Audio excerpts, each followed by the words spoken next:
பெங்களூருவில் பழம்பெரும் நடிகை சரோஜா தேவியின் உடலுக்கு திரையுலகினர் பொதுமக்கள் அஞ்சலி செலுத்தி வருகின்றனர்.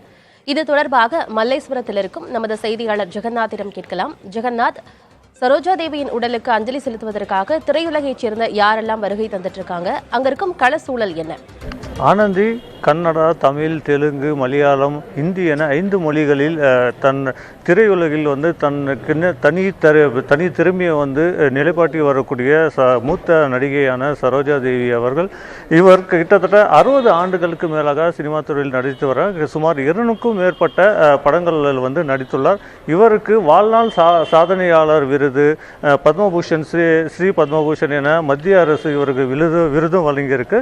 இந்த நிலையில் இவர் வசித்து வர பெங்களூர் மல்லேஸ்வரம் பகுதியில் வசித்து வர வயது முதிர்வு காரணமாக இன்று காலை அவருடைய இல்லத்தில் தலை சுத்து ஏற்பட்டு கீழே விழுந்ததாக கூறப்படுகிறது. உடனடியாக அவரை அருகில் இருந்த மணிபால் ஹாஸ்பிட்டலுக்கு அழைத்து சென்றுள்ளார். ஆனால் அங்கே பரிசோதித்த மருத்துவர் அவர் உயிரிழந்ததாக தெரிவித்தார்.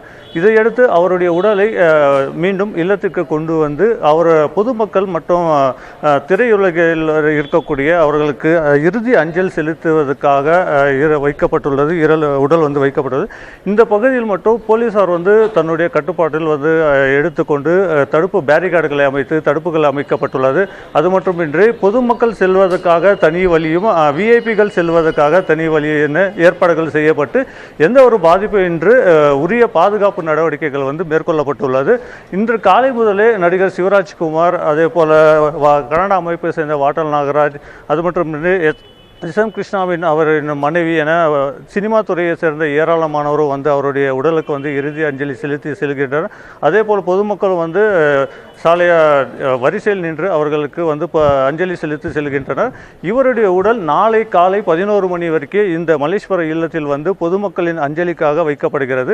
அதைத் தொடர்ந்து இங்கிருந்து அவருடைய உடலை ராம்நகர் மாவட்டம் சென்னப்பட்டினம் தாலுகாவில் உள்ள அவருடைய சொந்த ஊருக்கு கொண்டு சென்று அவருடைய ஒக்கலிக சமுதாயத்தைப்படி இறுதி சடங்கு செய்யப்பட உள்ளது.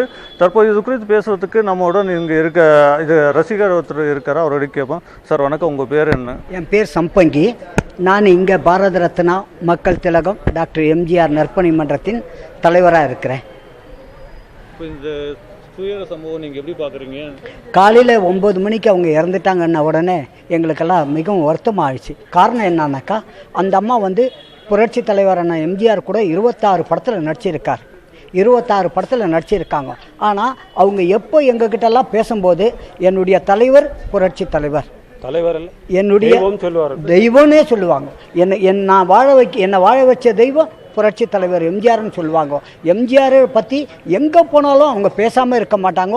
ஆனால் அதே போல் தலைவரும் அவருடைய கணவரெல்லாம் இறந்தபோது அவங்களுக்கு என்ன உதவி வேணுமோ எல்லாம் செய்தார். கூட இருந்து எல்லாத்தையும் பார்த்துக்கினார். அதால் தலைவர் மேலே மிக பற்று உள்ள அந்த அம்மாவுக்கு நாங்கள் இறுதி அஞ்சலி செலுத்த வந்திருக்கோம்.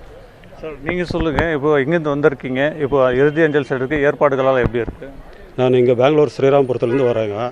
நான் எங்கள் புரட்சி தலைவரோட தீவிர ரசிகர்களுக்கு அவருக்கு ஈக்குவலாக இந்த அம்மாவை வச்சு அவர் இடத்துல பார்த்துட்டு வந்தோம். அடிக்கடி சந்திப்போம். இப்போ ஒரு சில காலமாக 2-3 வருஷமாக பார்க்குறத கொஞ்சம் தவறிடுச்சு. அதனால் காலையில் இந்த செய்தி கேட்டதுமே சொந்த பெத்த தாயை